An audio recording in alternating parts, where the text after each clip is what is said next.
right, Friar, let's go to second base here. Best DFS value play. Who are you looking at?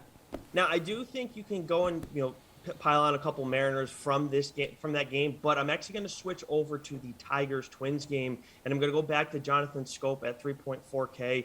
He had a 235 ISO against right-handed pitching in May. That was the result of 4 home runs, 5 doubles, and a triple. And he had a high contact rate against right-handed pitching too, 42.5%.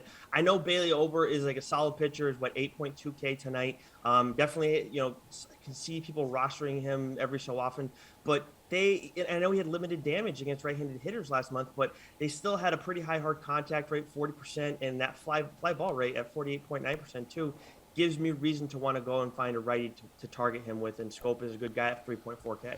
Garion, who are you going to target tonight for a DFS value? I feel like Nick is like shaming me. I was really hoping to get Ty France as like my quote unquote value play because he's right in the middle there. He's like 4,200. So that's who I was going to go with. I think he's a fantastic play in general. And the fact that he's 4.2 is insane.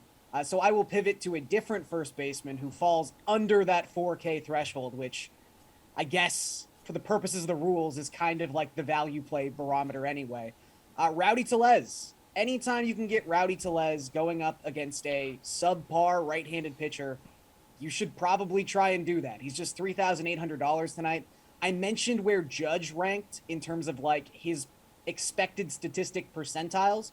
Rowdy Tellez, 98th percentile expected slugging, 94th percentile expected WOBA so far this season. Tellez has been quietly tearing the cover off the ball in Milwaukee. He's got a 292 isolated power against right-handed pitchers, and I think we've finally seen like the end of Kyle Hendricks. Hendricks has been terrible so far this season for the Cubs. He's always struggled with left-handed bats, but never quite this much. 2.67 home runs per 9 for Kyle Hendricks so far this season. We know that Wrigley can play pretty small sometimes, and I think Rowdy Tellez is going to make it look really small tonight.